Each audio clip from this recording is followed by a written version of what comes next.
the UTTC dietitian. I'm sure you have all heard of pesto before. Today we're making my variation of pesto. So pesto is normally basil, pine nuts, Parmesan cheese, olive oil, garlic, salt, and pepper, and normally you serve it on pasta. Pesto can be a little expensive. Sometimes it's hard to find fresh basil. Pine nuts are really expensive, so instead I'm going to be making pesto. So with pesto, all you need is some frozen peas, some Parmesan, olive oil, garlic. We're gonna use salt, pepper, and it's super easy to make and it's really quick. So normally you don't eat pesto or pesto by itself. You always put it on something like pasta. Normally you'll see it with white pasta, which can be really carbohydrate heavy and spike your blood sugars. So instead, I am using 100% whole grain pasta. I'm not feeding a ton of people, so I'm only gonna use half a box.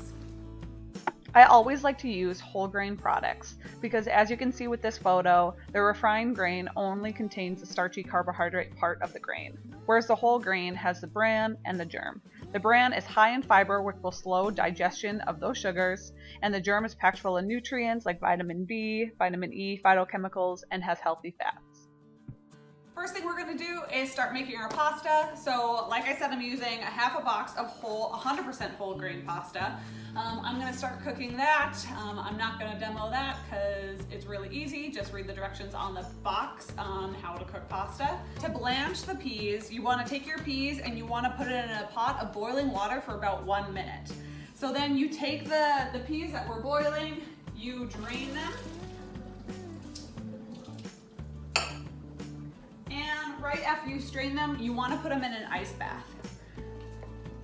So this ice bath will stop the cooking process. It'll make sure that they're nice and crisp peas, and it'll keep that bright green color in the peas.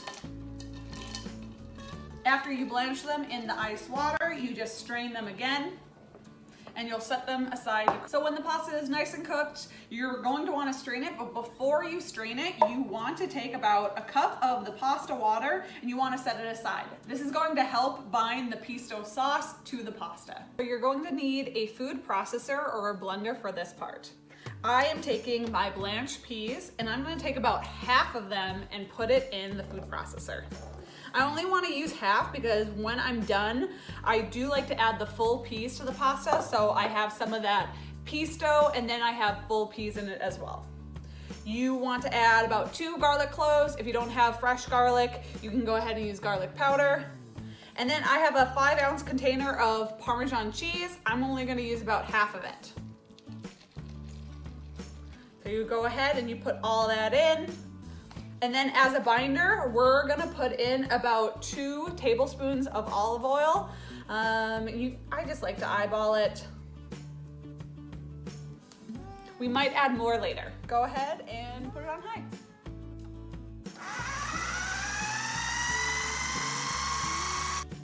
You're probably going to have to stop it a few times to scrape the cheese that's stuck to the side. You want to make sure the mixture is nice and smooth. I'm also going to add about a half a tablespoon of salt. I might add more later depending on how it tastes. I also want to add some fresh ground pepper. Now that we got our pesto, this nice creamy texture, we're gonna go ahead and add it to our pot of cooked 100% whole grain pasta.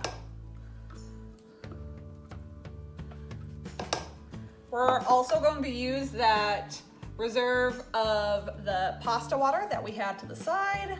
Again, this is going to bind it all together.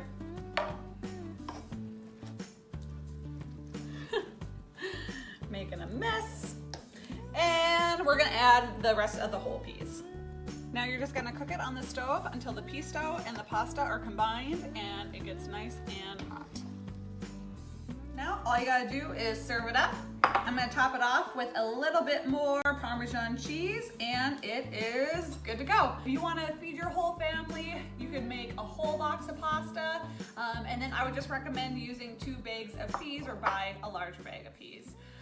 If you have any questions or any suggestions on what I should cook next, let me know. Thanks everyone.